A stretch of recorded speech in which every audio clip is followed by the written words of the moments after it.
Muy bien. Pues nada, empezamos. Carolina, Nicolás, buenas tardes. Nos acompaña hoy Manel también. Y vamos a empezar la última sesión de hoy, la última sesión de estos módulos de marketing, dirección comercial, etcétera, con una parte de liderazgo.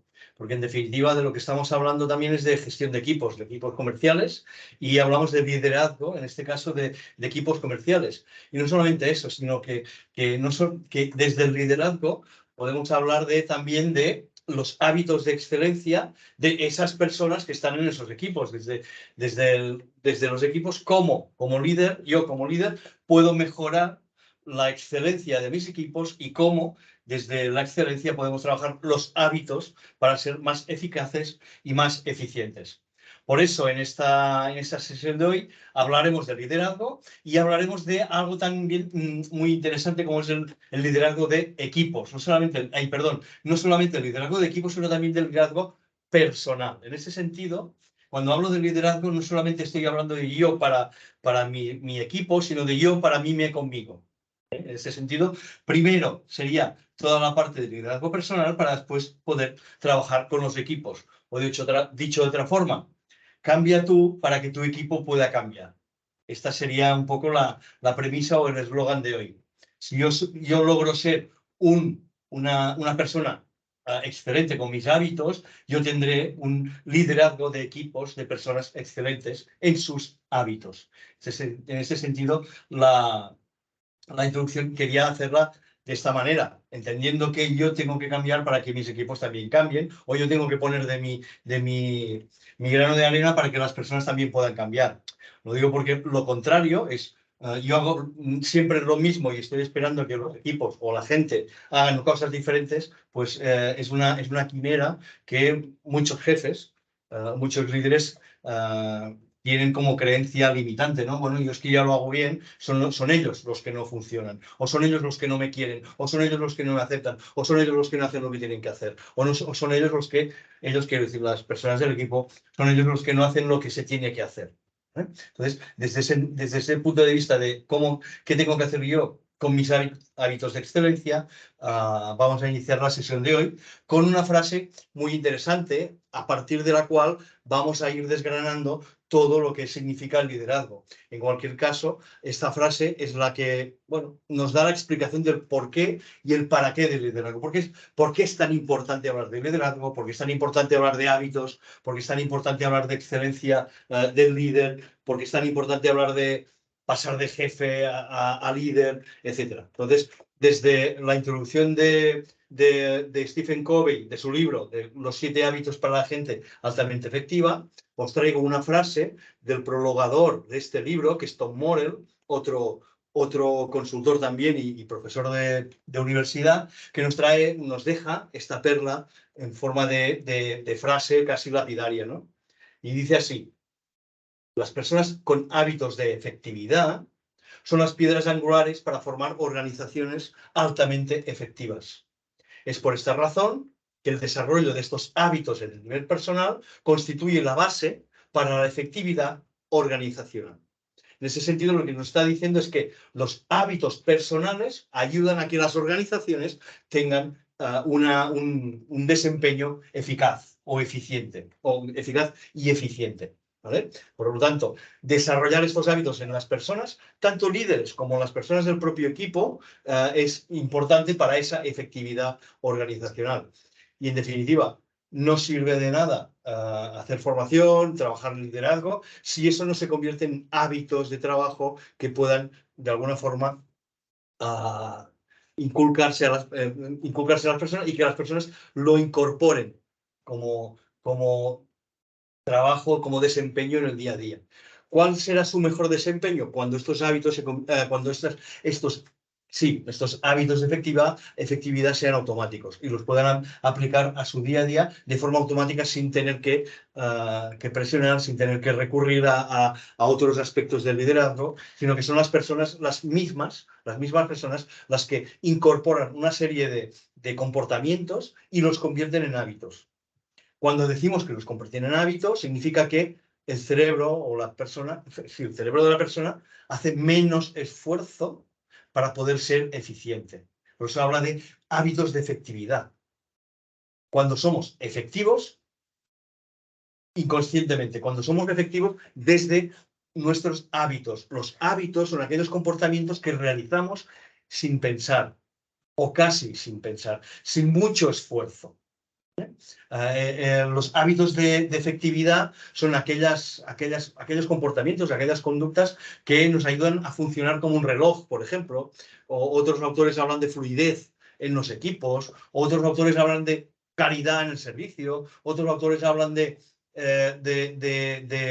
¿cómo se llama? De buen desempeño. ¿Vale? Son esos hábitos de efectividad los que quedan en el comportamiento de las personas de forma automática. Pero claro, antes de ser un hábito, antes de realizarse de forma habitual y automática, hay que enseñarlos, hay que trabajarlos, etc.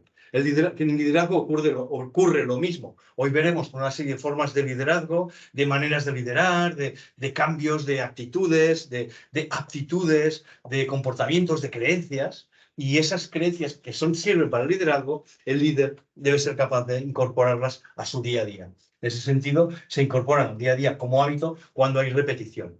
¿Sí? Por eso es tan difícil liderar, a ser líder cuando no tienes equipo. Cuando no tienes equipo no puedes ser líder, porque no puedes practicar, no puedes trabajar. Es líder quien tiene equipo. Eso es muy importante. Creo que lo digo por temas de selección de personal, ¿no? Busco un director de ventas, un director comercial, un director manager que lidere un proyecto, etcétera, etcétera. Le preguntas, dices, ¿y tú qué equipo has tenido? No, yo siempre he trabajado solo en ingeniería, no sé qué, o he trabajado solo yo soy líder, pero he trabajado solo. A ver, si eres líder si trabajas con personas. ¿Vale? Si no trabajas con personas, no te calientes la cabeza, no eres líder. Puedes tener aptitudes de liderazgo, pero no eres líder.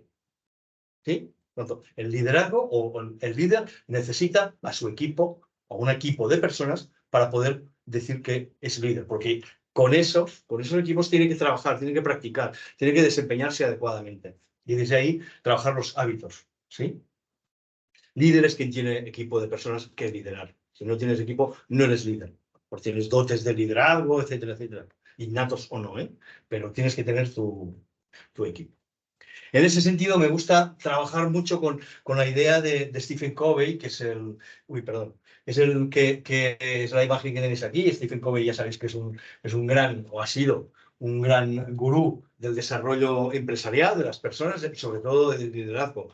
Su obra, Los 7 hábitos de la gente altamente efectiva, es mundialmente conocida, y de ella he extraído 3 grandes o 4 grandes apartados que forman parte del pilar de la interdependencia. Stephen Covey habla de la dependencia como desarrollo personal, el liderazgo personal, con una serie de premisas, que es la proactividad, conocerse a sí mismo, etcétera, etcétera. Después tiene otro bloque de trabajo, que es la interdependencia. Y ahí ya trabaja el líder hacia las personas, el desempeño con los equipos.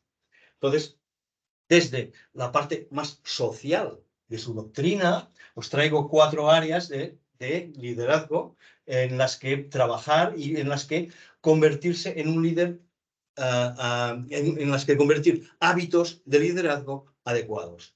Por ejemplo, pensar en ganar es un hábito de pensamiento. Procurar primero comprender es un hábito de pensamiento. Sinergizar, ahora veremos qué significa, también es un hábito de comportamiento. Y afilar la sirena también es un hábito de trabajo, de desempeño. Entonces estamos hablando de hábitos, aquello que hacemos sin pensar, aquello que hacemos automáticamente, aquello que hacemos casi desde el subconsciente. Os pongo un ejemplo de lo que son hábitos de la gente altamente efectiva. Por ejemplo, me pongo a mí de ejemplo, en mi caso. Llevo muchos años haciendo formación, muchísimos. Yo diría que desde que tengo uso de razón he estado trabajando en formación. Cuando me piden un curso de formación de formadores, yo no puedo indicar enseguida cómo hacerlo. Tengo que parar y traerme del inconsciente, el subconsciente, al consciente, los hábitos que uso para ser efectivo en la formación. Esto significa que tengo el comportamiento de la formación, lo tengo en un concepto muy amplio, lo tengo tan arraigado que necesito parar y llevar del inconsciente al consciente esa forma de hacer formación, una forma de hacer con formación, de dar una serie de consejos, de sugerencias, de decir cómo se hace, cómo se tiene que preparar, etc. Pues aquí os explico lo mismo. Cuando una persona tiene el hábito de pensar siempre en ganar, ganar, dice, hostia, espera, que no sé cómo lo hago, pero siempre lo hago así. Entonces, es un hábito, pero antes de llegar al hábito, tienes que entender qué significa ganar, ganar. Entonces, veremos estos tres grandes apartados, sobre todo con el cuarto, que es afilar la sierra, explicaremos qué significa, no quiero desvelar nada más, pero vamos a ver cada uno de estos comportamientos o formas de pensar también. Son formas de pensar que se convierten en comportamientos y al final se convierten en hábitos de funcionamiento de liderazgo. ¿Vale? El primero, o en general, en este caso en general, digo, el líder, todo depende de cómo veas el mundo. Eres líder, depende de cómo veas el mundo. Por eso, en ganar, ganar, en afilar la sierra, en comprender primero y para que te comprendan después, es una forma de ver el mundo. Si tiramos para atrás un momento, imaginaros, yo veo el mundo desde un hábito que es el ganar, ganar. Yo veo el mundo desde el procurar primero comprender y después ser comprendido. Imaginaos que vemos el mundo al revés. Primero me tienen que comprender para yo después entender a los demás. Podría ser. Pero esta no es la propuesta de los hábitos de la excelencia.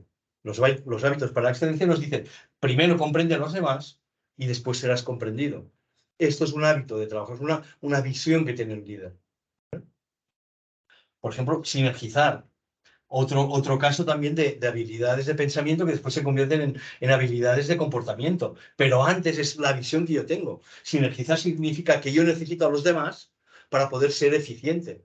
Si mi idea preconcebida tal como yo veo los equipos, es pensar, no, yo solo me valgo y no necesito a nadie para ser un buen líder, para ser un jefe, para ser un directivo, etcétera, etcétera, es una forma de ver las cosas. Por tanto, nuestra manera de ver las cosas, preconcebida, va a condicionar nuestro liderazgo. Y por eso Stephen Covey nos hace esta propuesta. ¿Vale? Si quieres tener hábitos, empieza a cambiar esas formas de pensar. ¿Vale? Y te dice, pues te enseño a pensar de una manera determinada. Te enseño a pensar en el ganar-ganar, te enseño a pensar primero comprendiendo, te enseño a pensar desde la sinergización y te enseño a comportarte afilando la sierra adecuadamente. ¿Vale? Por eso, esta parte de la visión es importantísima, es cómo ves al mundo, pero no solo cómo ves al mundo, cómo ves a las personas de tu equipo. ¿Qué ideas preconcebidas tienes sobre tu equipo? ¿Qué piensas sobre ellos, sobre cada uno de ellos y de ellas? ¿Cómo te comportas, por lo tanto, con cada uno de ellos o de ellas, según cómo les ves? O al equipo en conjunto. Cómo te relacionas con el equipo en conjunto depende de cómo lo ves. Puedes ver un equipo altamente formado y perfectamente autónomo y por lo tanto desde esa visión yo dejaré que trabajen o trabajaré desde el liderazgo de la delegación, por ejemplo. O yo puedo ver un equipo totalmente bisoño, inútil, nuevo, que no conocen, que no saben, etcétera, etcétera. Entonces, mi visión será de que tengo que estar encima porque tienen que aprender, porque si no estoy encima, no funciona, no me fío, etcétera, etcétera. ¿Vale? Por eso digo que esa visión es importante, no solamente del conjunto del equipo, sino de cada uno de estos miembros. ¿Vale?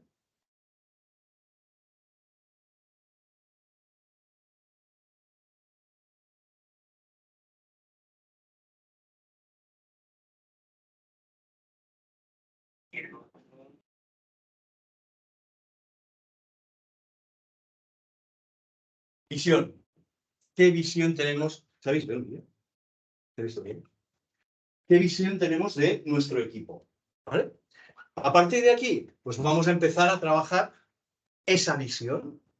Entonces, la propuesta de Covey es trabajar desde el ganar-ganar, el paradigma del ganar-ganar en la interacción con los demás. ¿Vale? Pero antes de ver el ganar-ganar, vamos a ver otras. Vamos a empezar por aquí. ¿Vale? ¿Ganar-ganar o no hay trato? Hay personas que dicen, desde una creencia de que son tan buenas personas que todos tenemos que ganar, y si no ganamos, o los dos, por una interacción de dos personas, los dos tenemos que ganar, o si no, no hacemos esto. No, no. Hemos de ganar los dos. Hemos de conseguir que los dos consigamos llevarnos beneficios, si no, no hacemos nada. Bueno, es una visión. Esta visión, que yo diría desde el buenismo, o excesivamente buenismo, probablemente a veces paraliza. Y paraliza mucho. ¿Por qué? Porque impide que se lleguen a realizar los proyectos de la forma más adecuada posible. ¿Vale? Entonces, el ganar, o no hay trato, o ganamos todos, o no hay trato, es una posición que se asemeja al análisis, a la parálisis por el análisis. Estamos buscando tanto que todos ganemos que al final no se acuerda nada, no se avanza, no hay trato, si es una negociación, etcétera, etcétera. Esta posición nace de pensamientos y de creencias del líder, en el sentido de que soy tan bueno que todos tenemos que ganar. No puedo pensar en que yo pierda algo o que el otro pierda algo para poder avanzar. Por lo tanto, son los de ganar o no hay trato, son malos negociadores. Normalmente son malos negociadores o finalmente, o por lo menos son malos finishers. No terminan nunca las cosas. ¿Vale? Prefieren paralizar un proyecto antes que entender que debemos ceder alguna posición, ¿vale? En un lado o en otro, aunque ganemos todos, ¿vale? Si no ven esa ganancia por los dos lados, si hay una pérdida, ya dicen, no, como hay una pérdida, ya no es ganar. Por lo tanto, no hay trato. ¿No? Esta es una postura. Hay otra postura, que es yo gano. ¿Vale? Yo gano. Y si quieres añadir aquí, yo gano siempre. También es una postura, es un pensamiento que nos podemos encontrar no solamente con líderes, sino que también nos podemos encontrar con algunos vendedores, con personas que tengamos en nuestro equipo. Personas que su paradigma de vida es yo siempre gano, yo siempre tengo que conseguir algo, yo siempre tengo que llevarme un beneficio de lo que estamos haciendo. Yo siempre gano. Me da igual lo que te pase a ti. Si ganas o pierdes, o te digas igual, a mí me da igual. Hay personas que buscan siempre el ganar.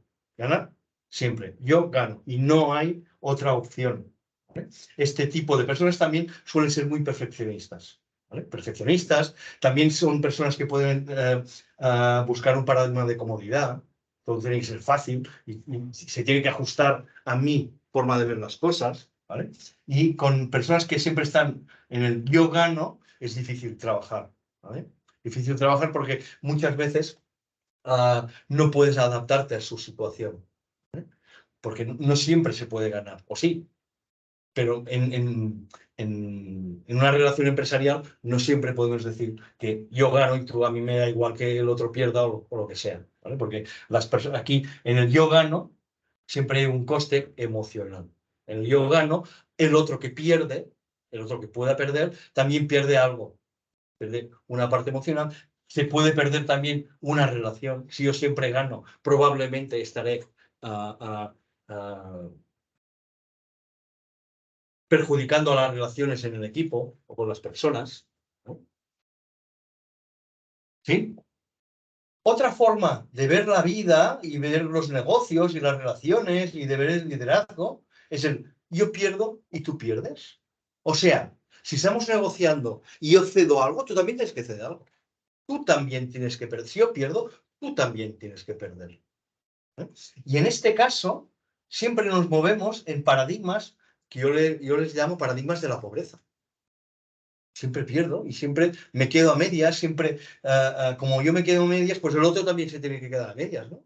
Entonces, si yo no puedo ser el más pobre de todos, ¿no? Todos tienen que ser pobres, ¿no? Igual que yo.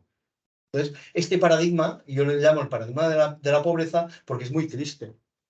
Son proyectos, cuando el pierdo y pierdes, son proyectos, son negociaciones muy pobres en ese sentido. No se enriquecen, no se avanza, se dejan por debajo de la excelencia. Bueno, si está bien, ¿por qué no lo tocamos? ¿No? Se puede mejorar, sí, pero mejor déjalo así, porque yo he perdido algo, pues tú también tienes que perder algo. ¿No? Es que a lo mejor, si pensamos en ganar, pues podemos conseguir algo mejor. No, estas personas no entienden que si yo pierdo, tú también tienes que perder algo, obligatoriamente. ¿No lo entienden? Por lo tanto, avanzar aquí es muy complicado, ¿no? Porque son paradigmas de vida, más que son filosofías, ¿vale? De la interacción humana. Es cómo me muevo yo en el mundo, ¿no? Todos perdemos. Hay otro paradigma que nos explica Stephen Covey sobre el liderazgo, que es: yo pierdo y tú ganas. Es el síndrome del calimero, el síndrome de la víctima. Yo siempre cedo, yo siempre pierdo, yo siempre, para que tú puedas ganar. Yo me sacrifico. En este caso, también desde el pierdo y tú ganas, desde el no pierdo y tú ganas, hay un síndrome de la pobreza, porque yo siempre pierdo y el otro gana. Yo siempre soy el perdedor aquí, me sacrifico por el equipo. Y lo peor de todo es que en este paradigma, en el equipo, en el liderazgo o en la relación con los demás, en este paradigma hay también un gran coste emocional. Siempre hay un coste emocional, porque al final el yo pierdo y el tú ganas siempre se acaba diciendo, bueno, va, pues ya me sacrifico, o al final siempre sale a relucir aquello de yo siempre me sacrifico por los demás, nadie hace nada por mí. Desde con lo que yo he hecho por todos vosotros y vosotros me lo premiáis de esa manera. Ahora que un líder, ¿eh? Ahora que necesito que me apoyéis en este caso, no tenéis en cuenta todo lo que yo he hecho por vosotros, todo lo que yo me he sacrificado por vosotros, que os lo he dado todo y ahora no me dais nada a cambio. Este tipo de líder tiene estas interacciones, sobre todo interacciones muy emocionales desde el victimismo, ¿sí? Hay otra posición, antes de llegar a ganar, que es la de yo gano si tú pierdes. Esta es una posición muy curiosa. No es la misma que el yo gano, ¿eh? No es la misma. El yo gano le da igual. Si ganas, que pierdes, es que me da igual. Yo siempre tengo que ganar. Me da igual que tú ganes, que tú pierdas, ¿vale? Me da igual. No es que aquello me alegra que ganes o si yo gano. No. Es que les da igual. Aquí no. Aquí no. Son personas que creen que para ellos ganar, los otros tienen que perder. Es una mentalidad corta, es una mentalidad estrecha, es una mentalidad de blanco o negro, es una mentalidad futbolística. Para que gane un equipo tiene que perder el otro, ¿vale? No entiende que pueden empatar, no entiende que hay reparto de puntos, eso no lo entiende, no, siempre tenemos que ganar y ganar yo. Y si yo gano yo, por lo tanto, tú tienes que perder. Aquí es complicado trabajar aquí, ¿vale? No he conocido, es complicado, pero no he conocido muchos líderes, pero a verlos haylos. Son los líderes más autoritarios, ¿no? Más los que trabajan más desde el orden y mando. O sea, tú tienes que hacer lo que yo diga, aunque tú pierdas, lo que sé, pues aunque tú pierdas tu tiempo libre o tu no sé cuánto, me da igual lo que piense tu familia o me da igual lo que pienses de tu tiempo libre, yo tengo que ganar, tú tienes que hacer lo que yo te diga, ¿vale? Y por lo tanto, por la empresa, tú tienes que perder pues, calidad de vida o tienes que perder lo que sea. ¿Vale?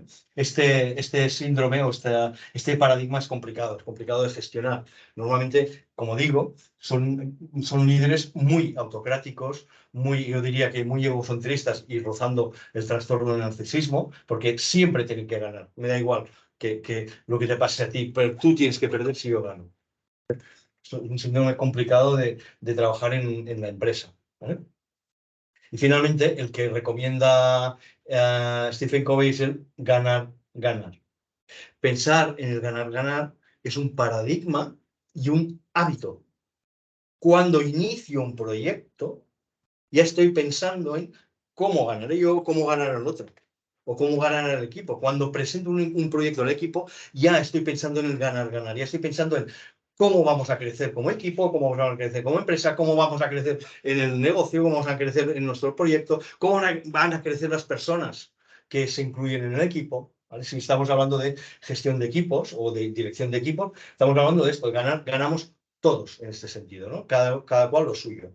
Es una negociación también. Es una negociación también. Yo gano si tú ganas. Y si tú ganas, yo también gano. Y es un paradigma que se vuelve muy automático. Es un hábito. Igual que los demás también son hábitos. Yo gano, tú pierdes, por ejemplo. El ganar, ganar también es un hábito. Y en este caso, como dice Covey, es un hábito de excelencia. ¿vale? Ganar ve la vida como un escenario cooperativo, no competitivo. Los demás pueden llegar a ser los demás escenarios o paradigmas pueden llegar a ser muy competitivos. En este caso no. Estamos hablando de ganar y ganamos todos, beneficios mutuamente satisfactorios por todas las partes, ¿vale? Ganar, todas las partes se sienten bien en la decisión que se tome. Hay personas que no saben trabajar desde el ganar. Y se comprometen en el plan de acción. Si es un equipo, todos se comprometen en el plan de acción porque saben que todos ganan. Todos ganamos algo. O ganamos confianza, o ganamos cohesión, o ganamos un proyecto, o ganamos incentivos, o ganamos... todos ganamos algo. Entonces, este paradigma es el único que nos propone Covey para trabajar la interdependencia, nos propone para trabajar el liderazgo de personas. ¿Vale? Es del ganar. ¿Sí? ¿Preguntas? ¿Cuestiones? Vamos a por el segundo. Vamos a ver qué significa procurar primero comprender para después ser comprendido. Y para explicarlo, lo explicaré desde los principios de la comunicación empática. Evidentemente aquí hay un apartado previo a esta parte más empática, más de lenguaje corporal, etcétera, que es el del hábito de comprender al otro. ¿Vale? Y el hábito de comprender al otro se ve en una negociación o se ve en una conversación, ¿no? Cuando una persona, cuando dos están hablando y uno dice, espera, escucha, comprende lo que te estoy diciendo, ya vamos mal. Esa persona ya no está trabajando desde los principios de la comunicación empática, no está procurando primero comprender. Cuando en una negociación o en una conversación o en una gestión de equipos, en coaching de equipos lo trabajo mucho esta parte de la escucha del otro, ¿no? Entonces es entender qué está haciendo el otro desde su propio pensamiento, entender, ponerme en su lugar en cuanto a las emociones, por ejemplo. Aquí hablo mucho de lenguaje corporal, ¿vale? Pero si yo veo que la persona, cuando yo estoy hablando, se está removiendo en su silla y tal, y es un lenguaje corporal, probablemente no te está entendiendo. ¿Y qué tienes que hacer? Pues en vez de decir aquello de, escúchame, que me vas a entender, no, te escucho yo a ti, yo te pregunto a ti. Necesito comprender qué es lo que no comprendes tú. Esto es un paradigma, es una forma, es una filosofía, es una forma muy empática de pensar en los demás. ¿Sí? Es una forma muy empática de conectar con el otro. Si yo no te comprendo, difícilmente podré liderar un equipo. Primero tengo que comprender a ese equipo. No es al revés, como decíamos antes. No es que ellos me comprendan a mí o ellas me comprendan a mí.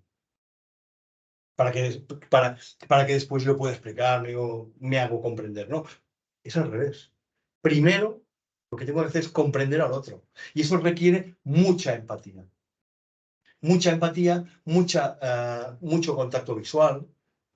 Por eso desde el tema de pandemia nos ha costado tanto trabajar el liderazgo, ¿no? Porque hay una parte que se nos puede escapar del liderazgo a distancia, por ejemplo.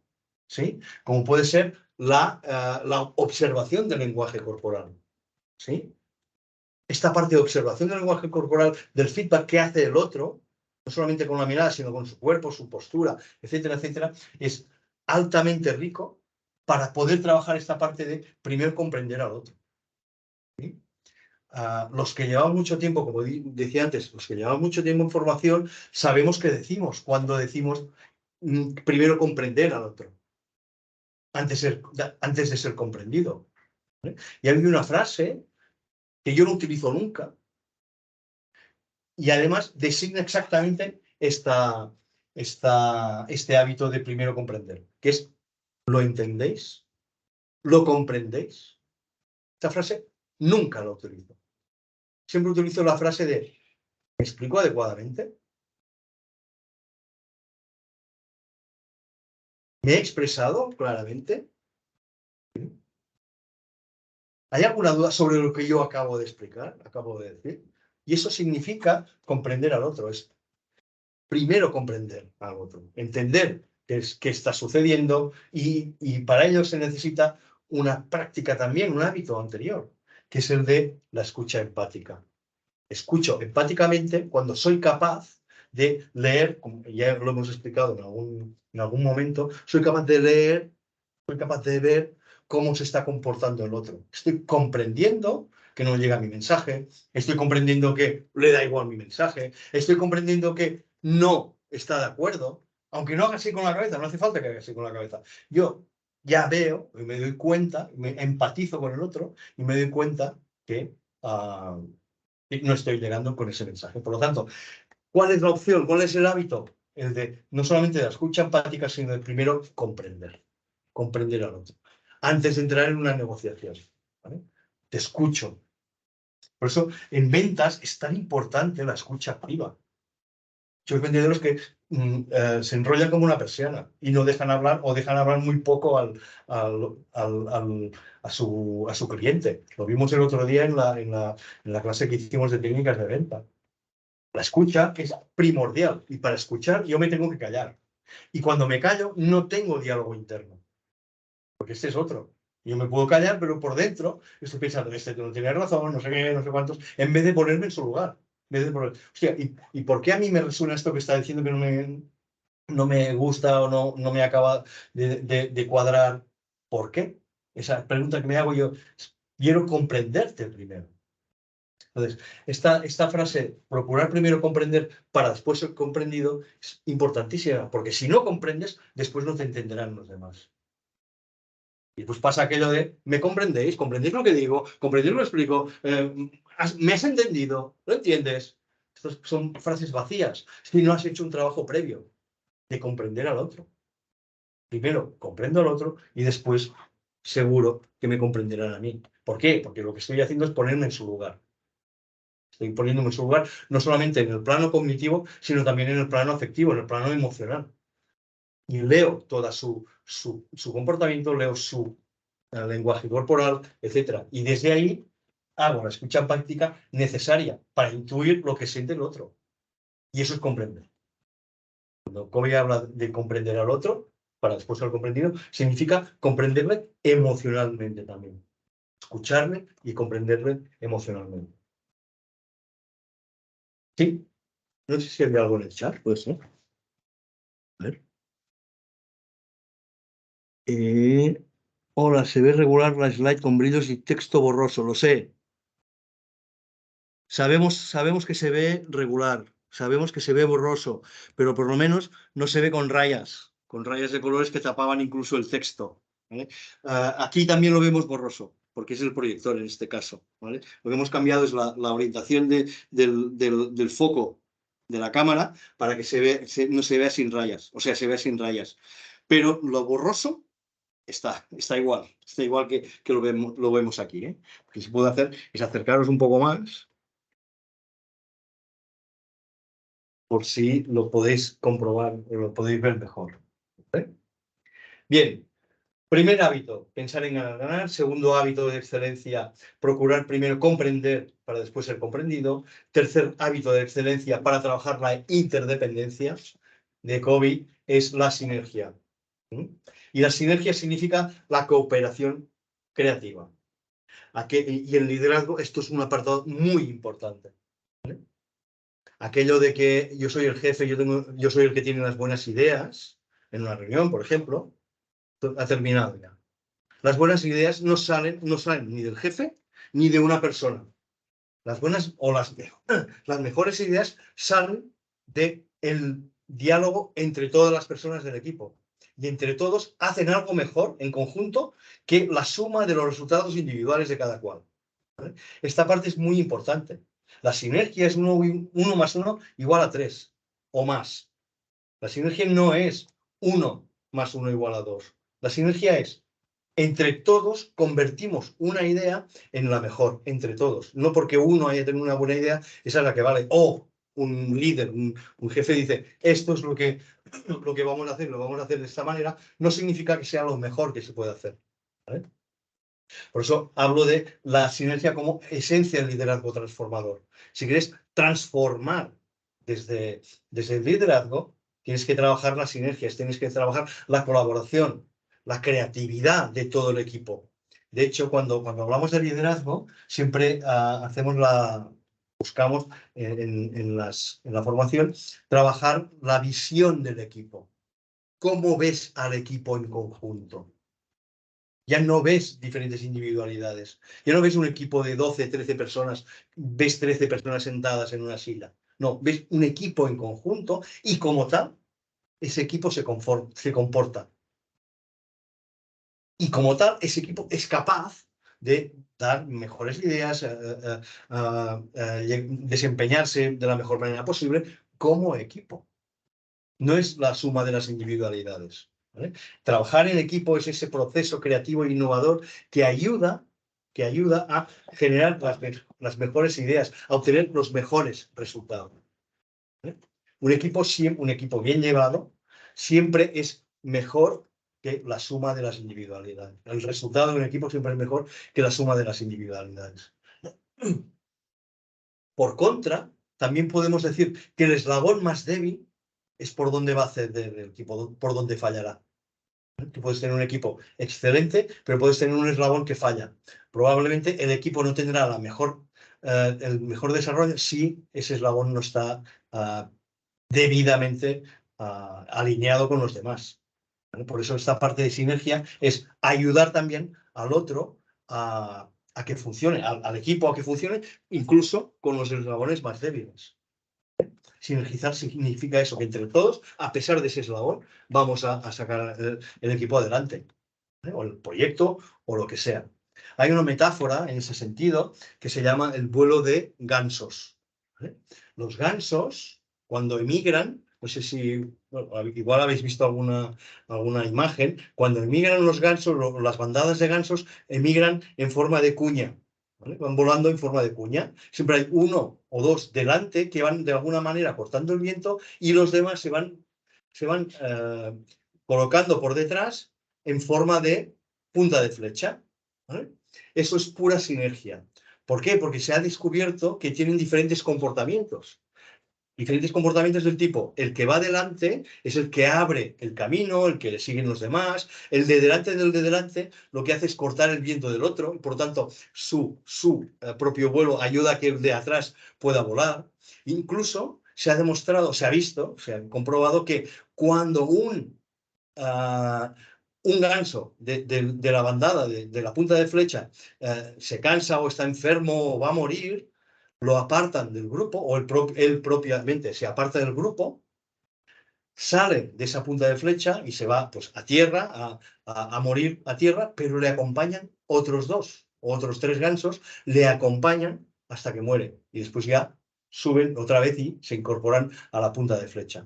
Esto es pura sinergia incluso también en lo que pueda ser el eslabón más débil, ¿no? ¿Cómo ayudamos al eslabón más débil para que ayude al propio equipo? ¿Vale? A esto se le llama sinergia, se le llama cooperación creativa, cuando todos juntos estamos trabajando. Las típicas sesiones de brainstorming, pues hacen eso. Entre todos creamos algo diferente, algo nuevo. No es la idea de una persona que desarrollamos, no. Es la idea de todos. Al final, lo que cuenta es la idea de todos que se desarrolle y se tira adelante. Este apartado es importantísimo porque es la forma en que se entiende el liderazgo transformador. La forma en que entendemos el liderazgo transformador es desde yo no soy el líder que sabe todo y que por lo tanto la gente hace lo que tiene que hacer, sino yo soy el líder o la persona que ayuda al equipo a obtener su mejor rendimiento, su mejor manera de trabajar, ¿eh? Y que acompaña a los miembros que les falte algo para poder avanzar, como los otros avanzan, por ejemplo. Hay disciplinas dentro del ámbito empresarial que ayudan a esto. No solamente el coaching de equipos, que algunas veces os lo he comentado, pero también el mentoring.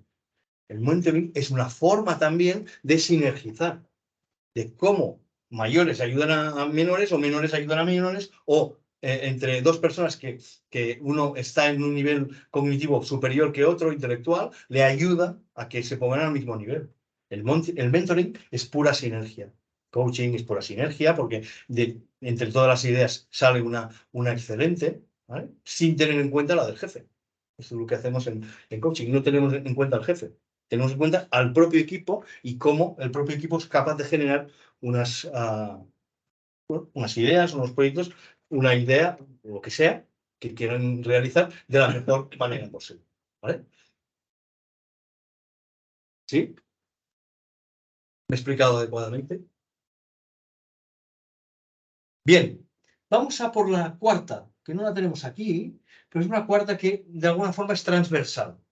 Y la cuarta nos dice, afilar la sierra. ¿Qué significa afilar la sierra? Significa tener un paradigma, un principio, un valor de autorrenovación. En este caso dice equilibrada. Covey nos trae el adjetivo de equilibrada, ¿no? Bueno, autorrenovación. ¿Vale? ¿Y cómo lo explica Covey? Covey lo explica también con una metáfora excelente también que se puede aplicar a cualquier empresa, a cualquier equipo, cualquier grupo, equipo de ventas, porque estamos en ventas, pues equipo de ventas, equipo comercial. Y explica la metáfora desde el punto de vista de un señor que va por el bosque y se encuentra con un leñador, ¿vale? Con un hacha. Y le pregunta, ¿qué tal? ¿Cómo va? ¿Cómo le va la vida? Bien, bien, muy bien. ¿Y cuántos árboles es usted capaz de cortar en un día?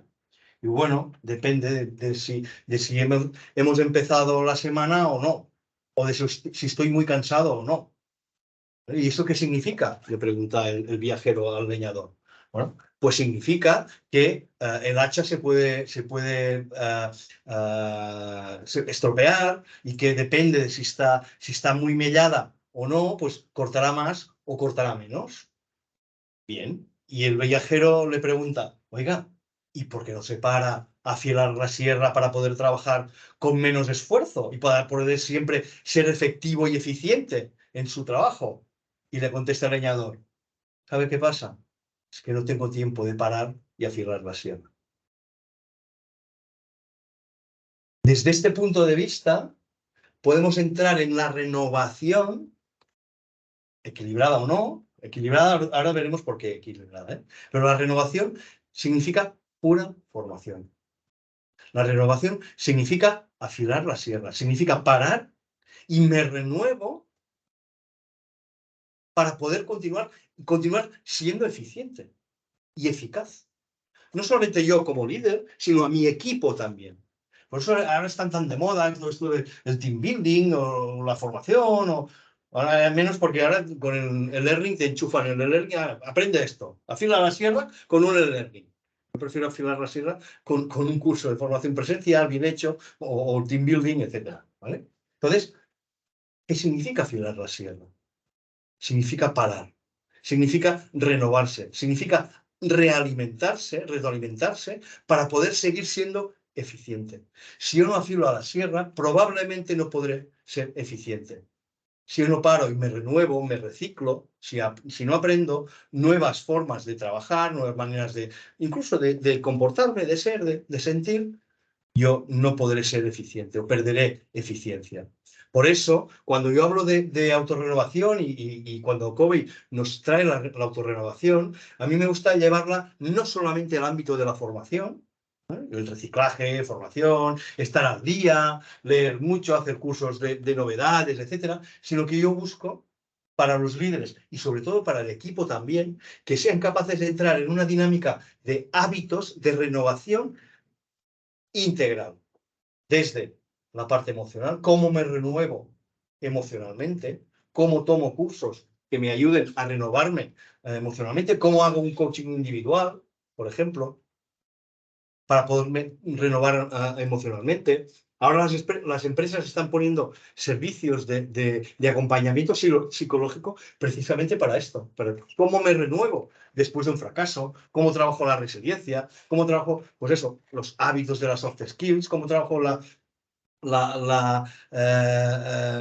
parte ansiosa o el estrés, cómo me trabajo después de una pandemia como la que hemos pasado, cómo me trabajo mi parte emocional si he perdido un cliente, por ejemplo.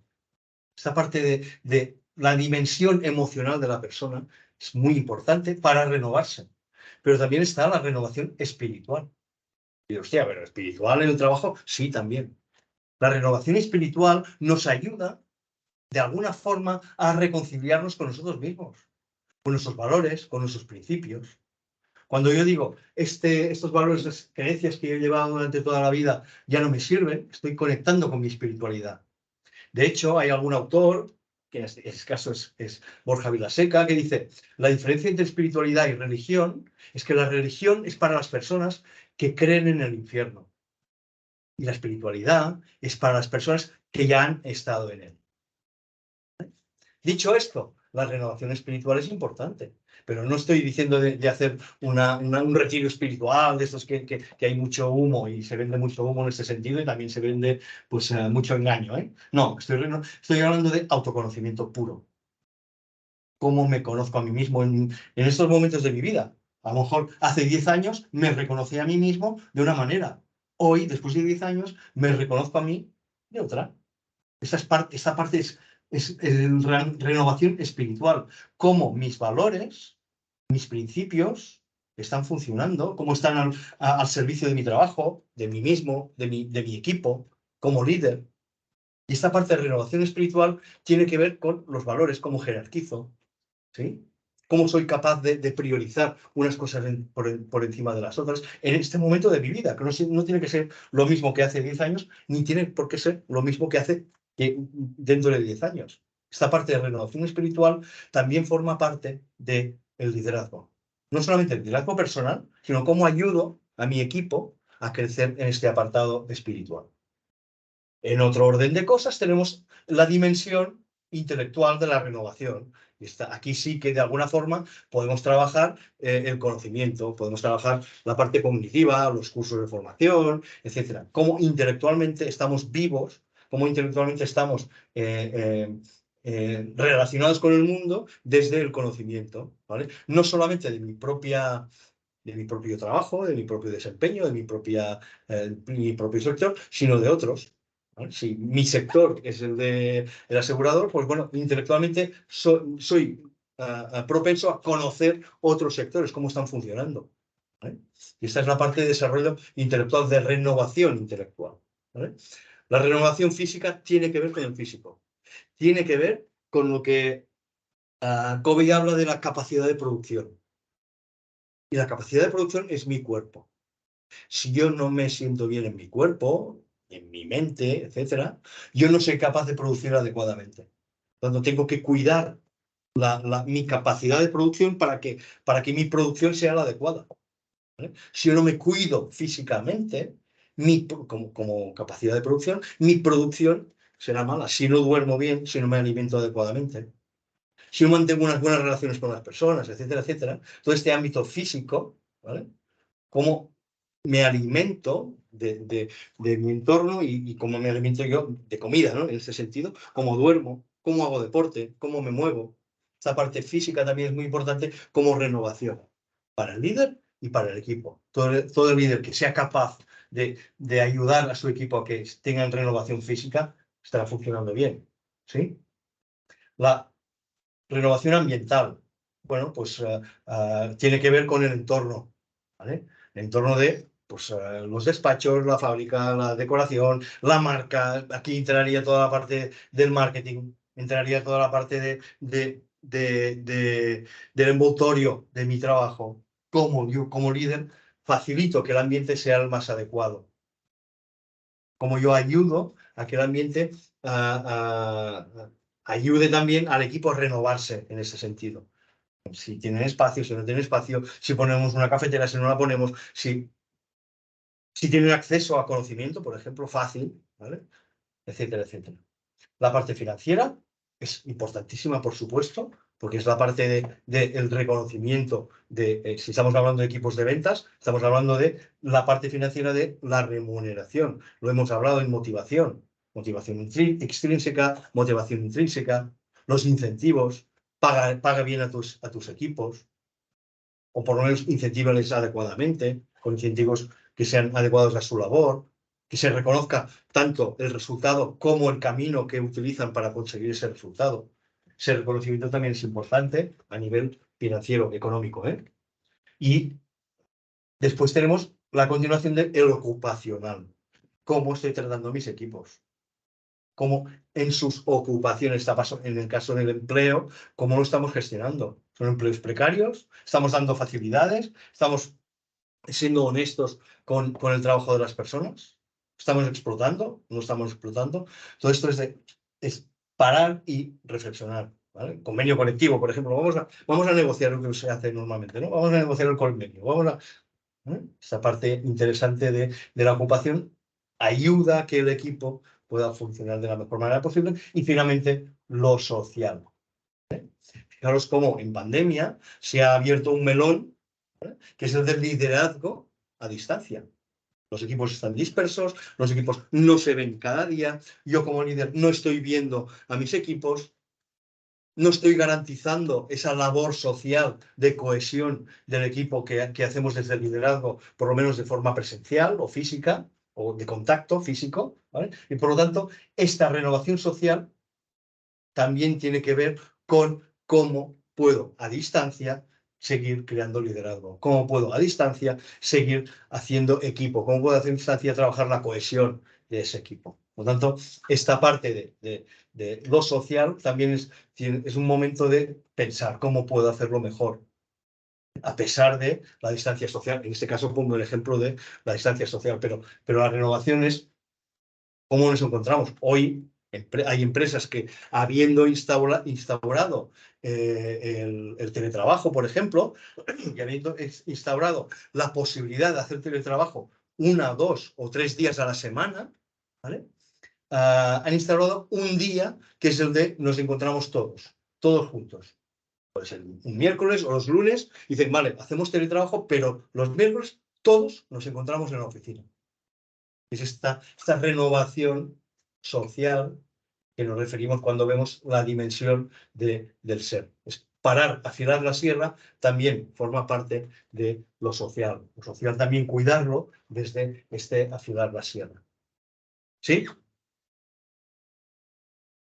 Entonces, aquí, pues como he dicho, hay algunas acciones que se pueden impulsar desde los recursos humanos, ¿eh? Es decir, pues el día que nos encontramos todos juntos o reconocemos pues aquello, el empleado del mes. Pues es que vemos en los cuadritos en McDonald's, pues eso, es esa parte de renovación social. ¿Qué podemos hacer para que socialmente podamos renovarnos? Yo, como líder, también, y también como ayudo a que el equipo se pueda renovar. ¿Sí? ¿Alguna cuestión, alguna pregunta aquí en casa? ¿No? Bien. Gracias, Nico. Bien, pues seguimos y vamos a hacer un salto, casi un salto cuántico, y vamos a hablar de dónde nace todo esto. ¿Cómo nace todo esto? Pues nace de la inteligencia emocional.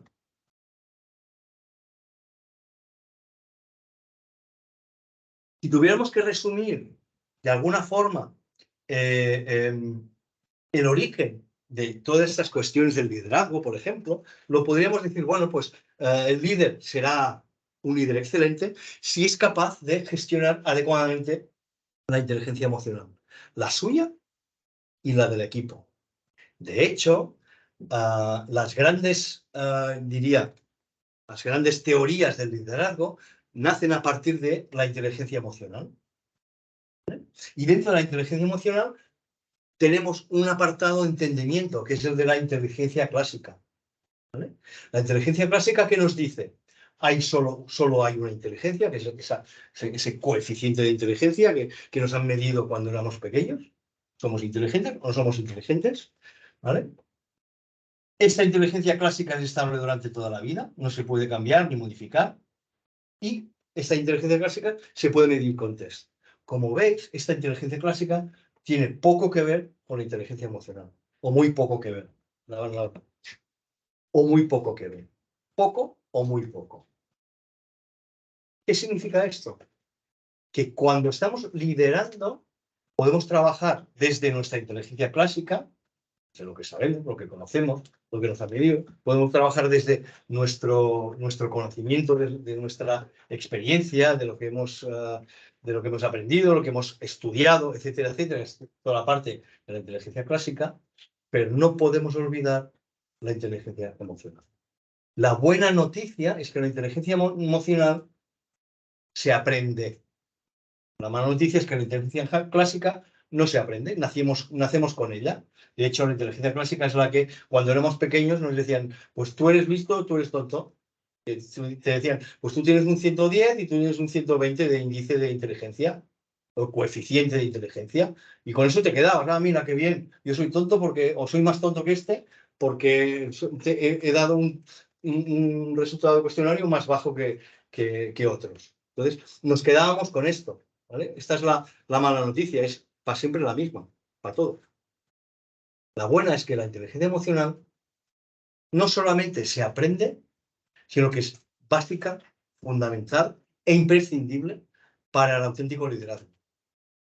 Es básica, fundamental e imprescindible para poder dar mi mejor desempeño, no solamente como líder, sino también mi mejor desempeño como miembro de un equipo comercial en este caso.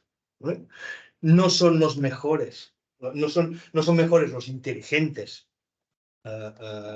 clásicos, sino que son mejores los inteligentes emocionales. En definitiva, vendría a resumirlo de esta forma. ¿Vale?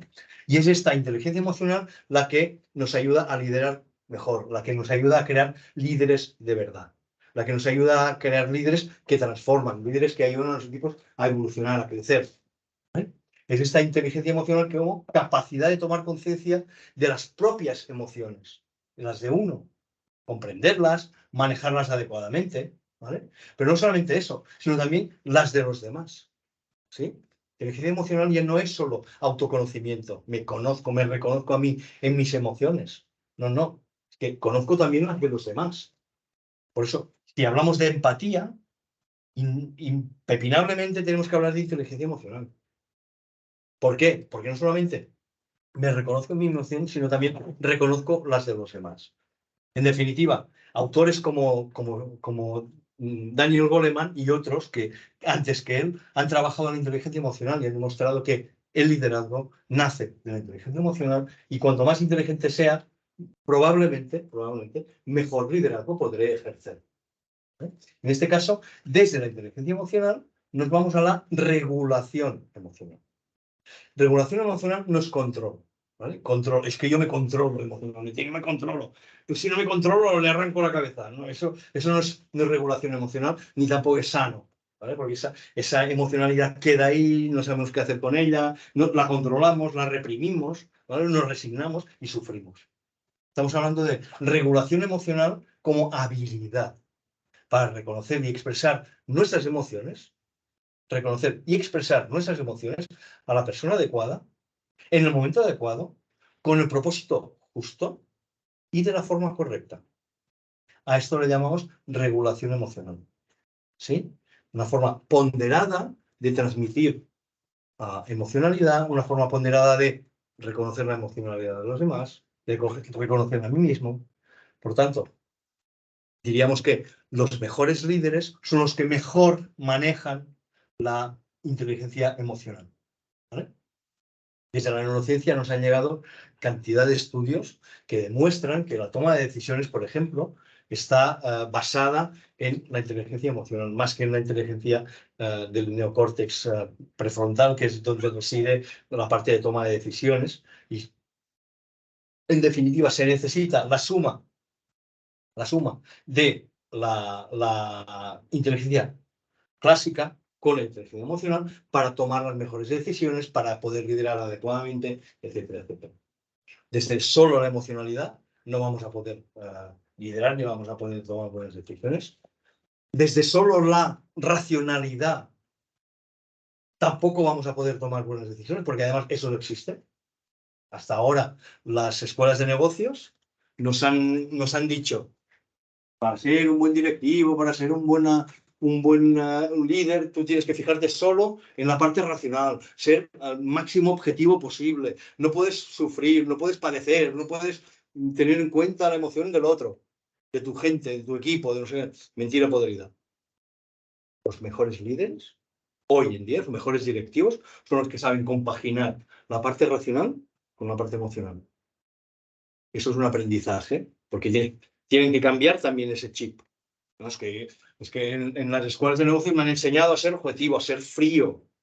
¿vale? De hecho, este año se despidieron a cuántas miles de personas con un WhatsApp.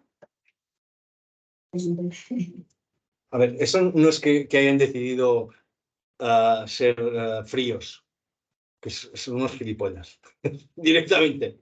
Pero sí, es esa parte de no pongo emocionalidad, lo hago desde la parte más fría, más objetiva, pero la toma de decisión, aunque sea por el medio, como haya sido el despido, no tiene mucha importancia si hablamos de inteligencia emocional.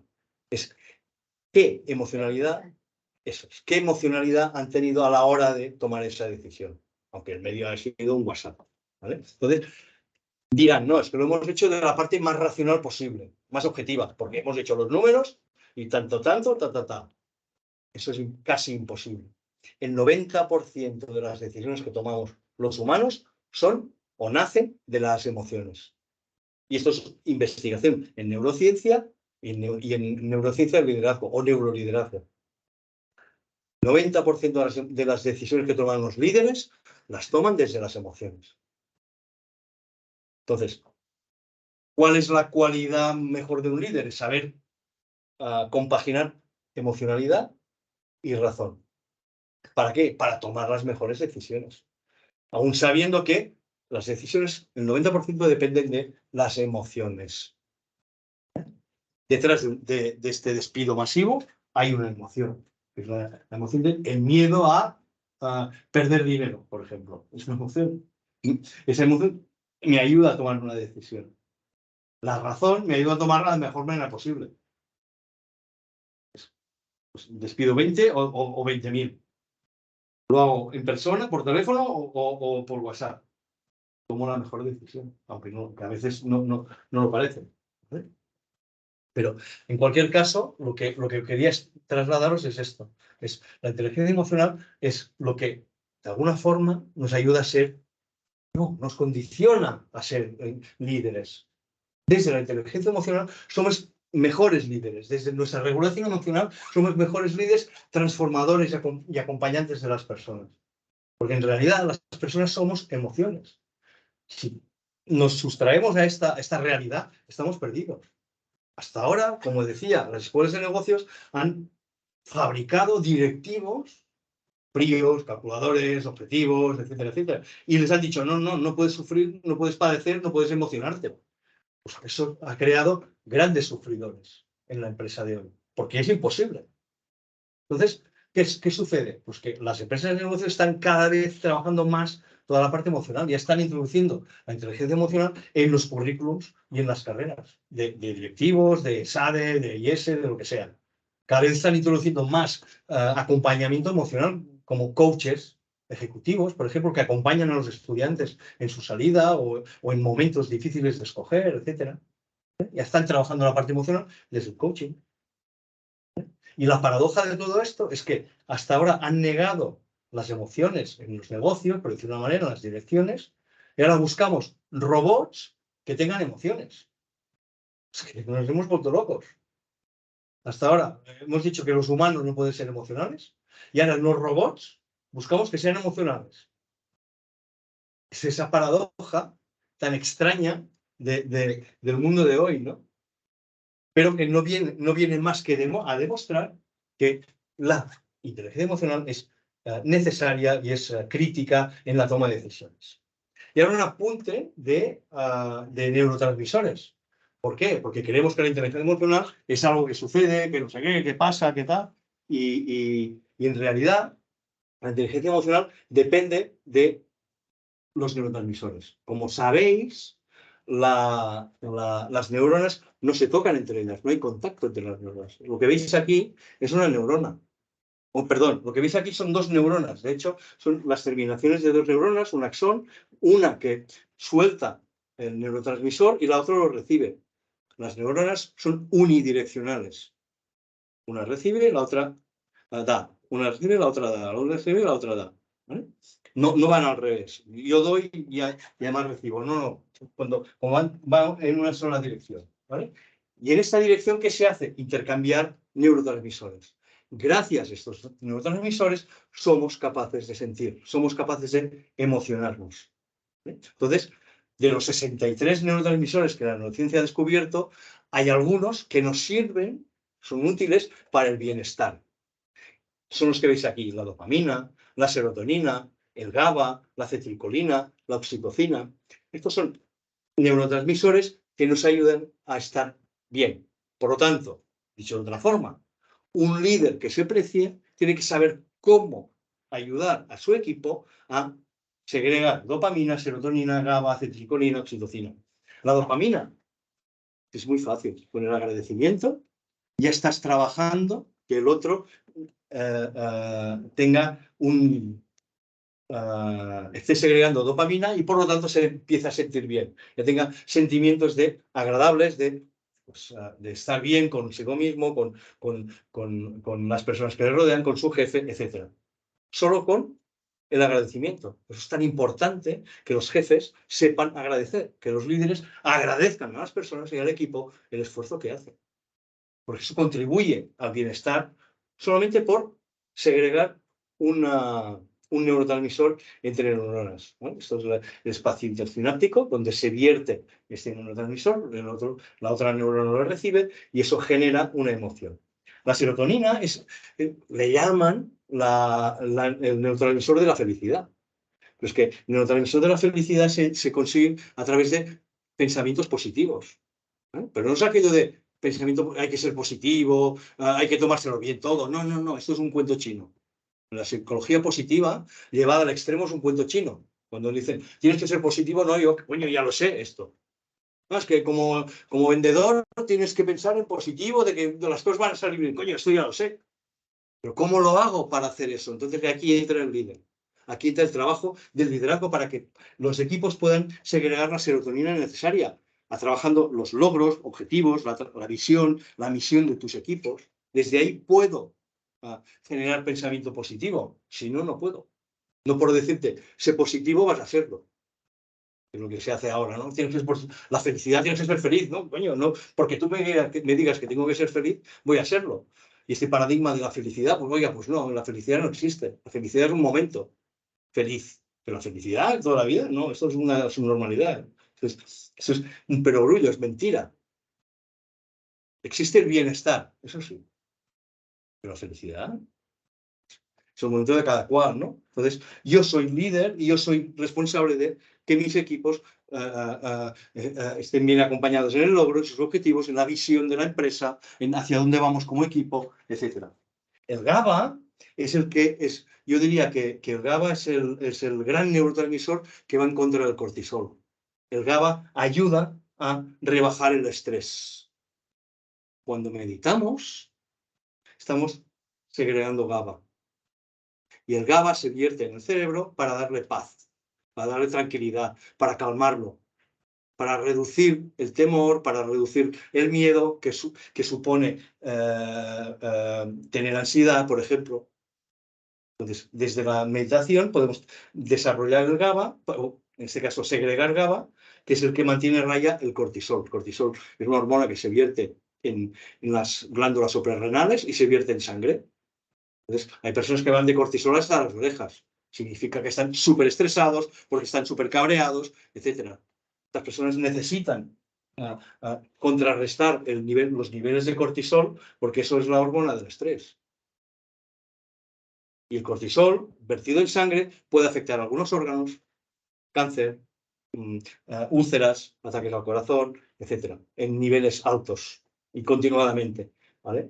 Por eso hoy es tan importante trabajar la meditación, no solamente en ámbitos psicoterapéuticos, la meditación está muy, muy extendida como herramienta, sino también en el ámbito laboral. Porque no es pararse a meditar por la mañana y cerrar los ojos, no. A lo mejor podemos trabajar el GABA, podemos trabajar la conexión con uno mismo para reducir el estrés con un paseo. Dicen que Steve Jobs iba a pasear con la gente, salía a pasear y hablaba con ellos. De hecho, lo de pasear no es de ahora. Él lo debía aprender de los peripatéticos, de la escuela filosófica peripatética de Atenas. Se les llamaba peripatéticos porque daban vueltas al atrio mientras enseñaban a sus alumnos y mientras hablaban en el momento presente y aprendían. Y por eso se llamaba los filósofos peripatéticos, porque daban vueltas y hablaban, o conversaban en parejas mientras paseaban. ¿Vale? Entonces, por eso los paseos, esta forma de conectar con uno mismo, funciona también hoy en día para relajarse, para recuperar, para cargar pilas, ¿no? ¿Por qué? Porque se genera GABA, se segrega GABA en esta conexión con uno mismo, esta meditación, por decirlo de una manera, y se mantiene a raya el cortisol, que es la hormona del estrés. La acetilcolina, por ejemplo, otro neurotransmisor importantísimo. ¿Para qué sirve la acetilcolina? Para lo que estáis haciendo ahora. Ahora está vuestro cerebro segregando acetilcolina a saco, porque es el neurotransmisor responsable del aprendizaje. Sin acetilcolina no podemos fijar conocimiento en el hipocampo. La acetilcolina es el neurotransmisor que nos ayuda a fijar conocimiento en nuestro sistema de memoria y de aprendizaje, que es el hipocampo. Por lo tanto, cada neurotransmisor tiene su función. Y la oxitocina, la última que os traigo hoy como apunte, ¿vale? Es todas ellas, dopamina, serotonina, todas mantienen a raya pues, las emociones más insanas, ¿no? Como la rabia, la ira, la envidia, la ansiedad, las fobias llevadas a grandes extremos, que generan mucho cortisol, ¿vale? La última es la oxitocina. Cuando yo hago un regalo a alguien, ayudo que el otro segregue oxitocina. Aquello de a nadie le amarga un dulce, pues un regalo siempre funciona. Venga, te hago un regalito. Sí, dices, entonces, cuando te sientes bien porque te hacen un regalo, se segrega oxitocina en el cerebro y te sientes bien, es bienestar. ¿Vale? La oxitocina también sirve para parir. Las mujeres se les inyecta oxitocina cuando van a parir. ¿Para qué? Para que dilaten mejor, para que no haya rechazo de ese bebé. ¿Por qué? Porque la oxitocina, si la serotonina es el neurotransmisor de la felicidad, yo diría que la oxitocina es el neurotransmisor del amor, del respeto, de la confianza. Cuando hay desconfianza, hay defecto de oxitocina en el cerebro del otro.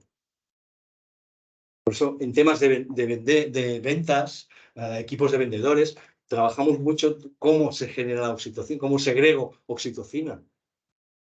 ¿Para qué? Para generar esa confianza, para generar... la oxitocina es el neurotransmisor encargado del buen rollito. El buen rollo nace de la oxitocina, por ejemplo. Entonces, ¿cómo genero, como vendedor, cómo soy capaz de generar oxitocina en el otro, en el cliente, por ejemplo? Pues con un regalo, siendo amable, ¿vale? Cumpliendo mis promesas. O sea, soy fiable y mis promesas se cumplen. Estoy haciendo que el otro segregue oxitocina. ¿Sí? Interesante esta parte de... Hay más, pero de momento nos quedamos con esto, porque de esta manera a mí me ayuda a traeros la teoría de las inteligencias múltiples. Hemos hablado de inteligencia emocional, hemos hablado de inteligencia, hemos hablado de inteligencia clásica, aquella que no se mueve, aquella que me mide, aquella que es inamovible desde mi nacimiento. Bueno, la inteligencia clásica, puedo crecer un poco en inteligencia clásica si he estudiado más o si me he esforzado más en aprender. Puedo pasar de un 115 a un 116 de coeficiente. Es probable, pero no me moveré mucho. ¿Vale? En cambio, la inteligencia emocional puedo aprenderla, puedo gestionarla adecuadamente, puedo trabajar con los demás para crecer en inteligencia emocional, desde mi empatía, desde mi forma de conducirme mejor con los demás. Puedo crecer, por lo tanto, en desempeño en mi trabajo como líder. De hecho, la inteligencia emocional es la que marca el liderazgo. La que dice, el buen liderazgo se trabaja desde la inteligencia emocional. Ahora veremos algunos autores que lo han trabajado. ¿Vale? Y hay otro concepto que es un conocimiento del líder para comprender a mi equipo. Hay algunos autores como Edward de Bono, que habló de los sombreros para pensar, por ejemplo. ¿Vale? Pero a mí me gustan mucho las teorías de Howard Gardner, que explican muchísimo cómo puedo componer un equipo, por ejemplo, altamente eficiente. Soy capaz de unir en un mismo equipo este tipo de inteligencias. A pesar de mi inteligencia intelectual, mi coeficiente intelectual, 110, 120, 115, me da igual, a pesar de mi conocimiento, mi inteligencia emocional, yo puedo tener un mejor desempeño si me reconozco en una de estas inteligencias múltiples.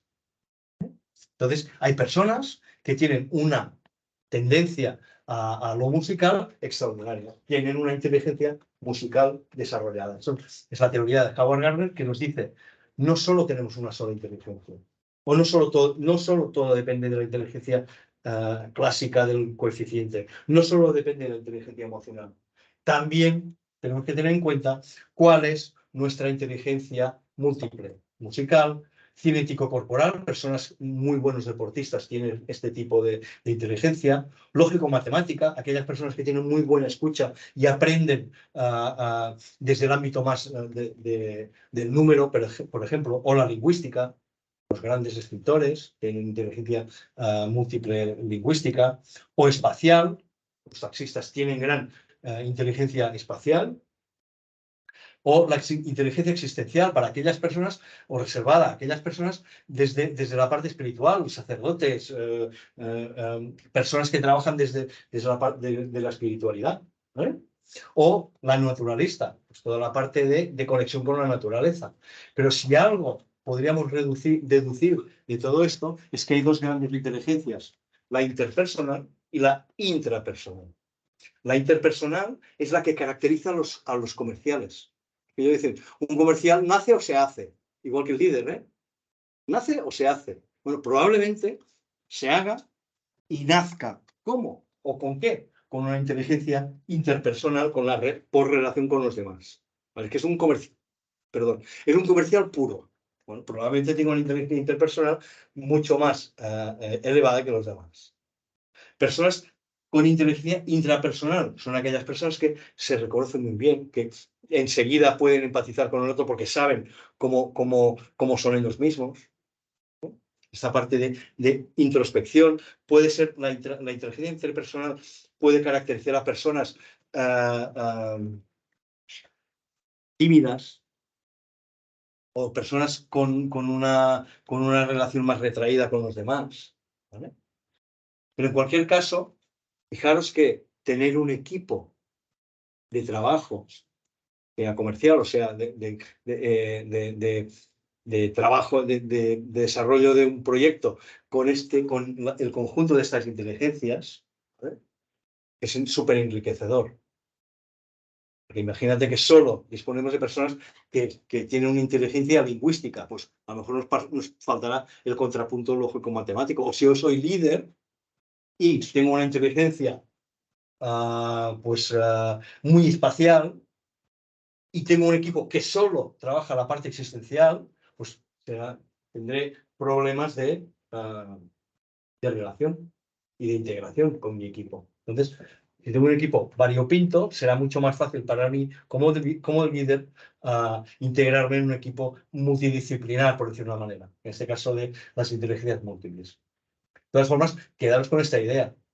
Inteligencia clásica, inteligencia emocional y la teoría de las inteligencias múltiples de Howard Gardner.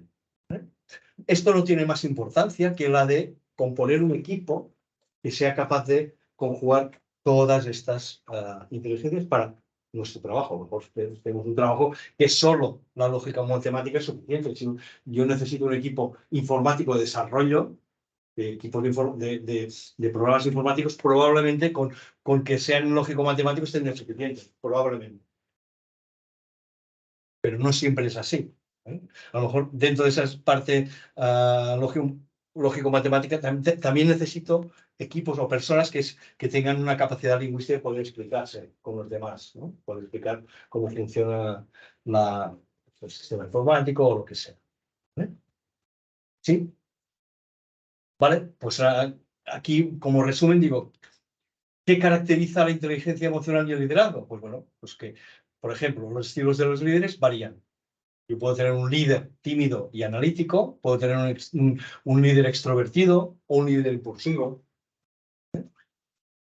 desde su inteligencia emocional.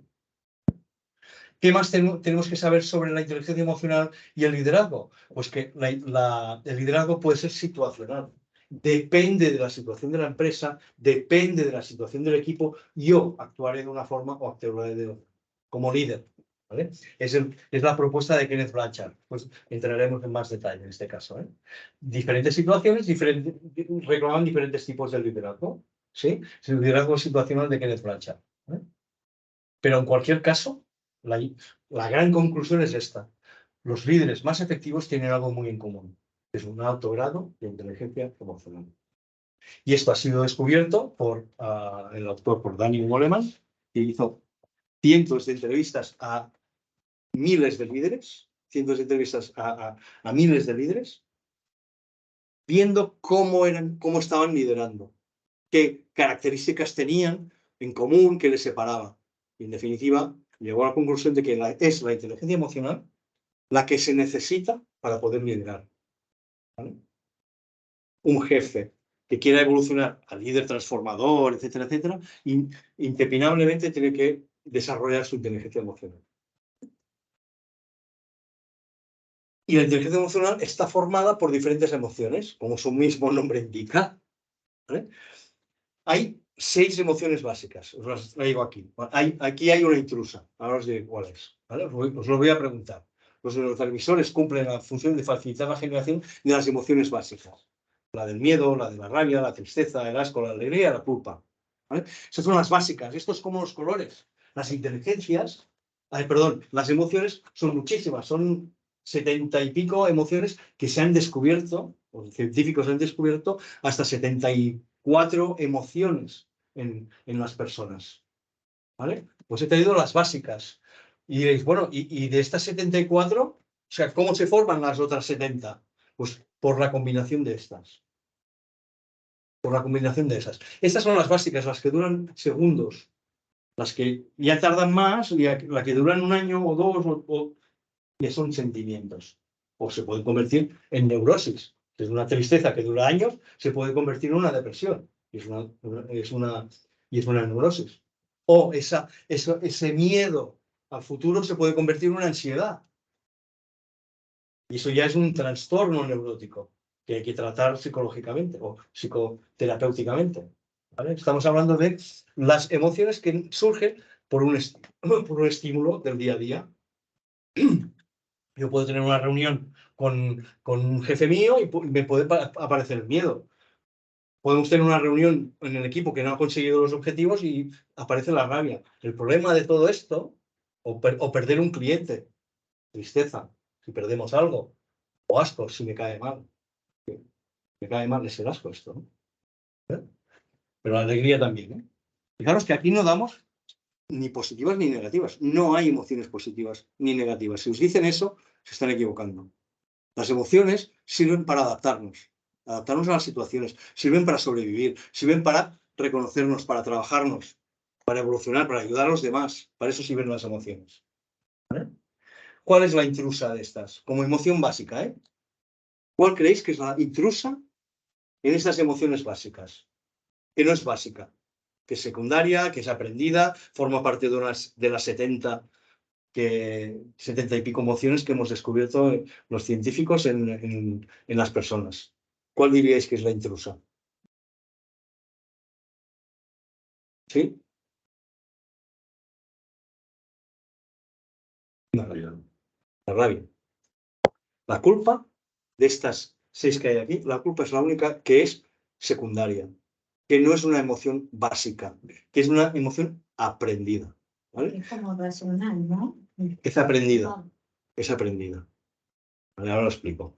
El miedo, la rabia, la tristeza, el asco y la alegría son emociones que nacen automáticamente frente a ciertos estímulos, ¿vale? Y duran unos segundos. Yo puedo tener miedo a un tigre, ¿vale? Pero si está enjaulado, yo no tengo miedo. Yo puedo tener miedo a un perro, pero si está lejos o es un lassi, que es simpático, dejo de tener miedo. Dura segundos. Pero fijaros, si me muerde un perro, probablemente tenga miedo siempre a los perros, que son sentimientos. La rabia, lo mismo. Yo puedo tener una frustración o puedo tener ¿cómo se llama? Una vulneración de algún principio mío. Cuando te vulneran la justicia, por ejemplo, esto es injusto, sale la rabia. Pero el líder tiene que reconocer exactamente estas emociones. Eso es empatía, es inteligencia emocional. Cuando le dices a una persona de tu equipo, este año no te has ganado los incentivos, la reacción probablemente sea esta. Se frustran porque es injusto, porque he trabajado mucho. ¿Vale? Por lo tanto, el trabajo que tengo que hacer con esa persona es totalmente diferente del de la tristeza. Es cuando pierdo a un cliente. Cuando pierdo a un cliente, he tenido una pérdida. Cuando tengo una pérdida, me siento triste automáticamente. Las emociones sirven para adaptarnos a las situaciones de la vida. ¿Vale? La tristeza nos ayuda a situarnos para hacer el duelo. Podemos perder un cliente, pero podemos perder a una persona porque se ha muerto. Pero es que de la tristeza también nace la pérdida de confianza. Si yo pierdo la confianza con una persona de mi equipo, como triste, como líder. Tengo que saberlo. Y al revés. Puede que yo falle y mi equipo pierda la confianza en mí. Tendré un equipo triste. Probablemente las emociones secundarias serán otras a partir de esa tristeza, pero lo que nace es la tristeza. El asco, pues el asco es una emoción adaptativa. Nace de la protección del ser humano. Y nace del sistema más antiguo, más reptiliano de nuestro cerebro, que es cuando estábamos en las cavernas. El asco nos servía para sobrevivir en las cavernas, porque aquella fruta no te la puedes comer, la comida podrida no te la puedes comer, porque te puedes enfermar. Da asco. Pero eso se ha transformado en una emoción humana, que es el asco a las personas, el asco a... Ahora es muy común decir, los partidos políticos, la política, qué asco de políticos, por ejemplo, o qué asco de política. Se suele decir mucho. Es un rechazo a algo que puede afectarme a mí como ser humano, como persona en este caso, ¿no? Y es una emoción básica, la alegría. La alegría también es una emoción básica. Si la tristeza es una pérdida, ¿la alegría qué es? Una ganancia. Cuando yo gano algo, me pongo alegre. Pero puedo ganar un amigo, puedo ganar un cliente, puedo ganar un incentivo, o puedo ganar una amistad, o puedo ganar la confianza en una persona. Entonces, nace el sentimiento de alegría o la emoción de la alegría automáticamente. Y puede durar un tiempo, puede durar toda la vida, convertirse en un sentimiento, ¿no? La alegría también forma parte de ese trabajo del líder. ¿Cómo gestiono la alegría? ¿Cómo gestiono las ganancias del equipo? ¿Cómo permito que un equipo esté alegre por las ganancias que han obtenido? Sus logros, ¿cómo les felicito? Por eso la parte de las emociones básicas es primordial en la gestión del líder. Y la última es la culpa. La culpa es, y lo traigo aquí porque es un apartado muy de business. Es que tú no haces las cosas bien. Cuando un vendedor viene y dice, este producto es una mierda, no se puede vender, se está quitando la culpa de encima, de lo que sea, de su mala gestión, ¿vale? La culpa puede ser inducida o puede ser también como consecuencia de un error. Equivocado, pues es culpa mía, ¿qué hago? Reparar ese error. Pero a veces no sucede eso. A veces sucede que la culpa es inducida. Es que eres un inútil. Es que no sabes vender eso. ¿Vale? Esto forma parte también de la gestión emocional del líder. ¿Y por qué secundaria es la culpa? Porque es un intruso dentro de las emociones básicas. Porque forma parte de la inducción que hacen es un constructo de los seres humanos. Yo te impongo culpa. Tú eres culpable. No es automático, ¿vale? En el ser humano. Es algo añadido a otro tipo de emociones. La culpa nace probablemente de la tristeza o de la rabia o del miedo. Igual que la vergüenza. La vergüenza nace del miedo, la rabia o la tristeza. Son emociones secundarias, por eso no están aquí. La ansiedad, por ejemplo, son emociones secundarias. La ansiedad nace del miedo, por ejemplo, secundario al miedo. ¿Vale? Estas emociones básicas. Y pongo la culpa porque se genera mucha culpa cuando el liderazgo no está bien organizado, cuando el mal liderazgo o mal jefe actúa de tal forma que culpabiliza a su equipo, está trasladando, está creando una emoción que no existe. Está creando como un constructo. Podríamos estar hablando de emociones hasta mañana, o hasta mañana, pero hasta el año que viene, ¿vale? Pero ahora tocan otras cosas, como es este ejercicio, ¿vale? Lo haremos cuando volvamos del descanso. ¿Ok? Haremos un ejercicio. ¿Vale? Y volvemos en 15 minutos, ¿ok?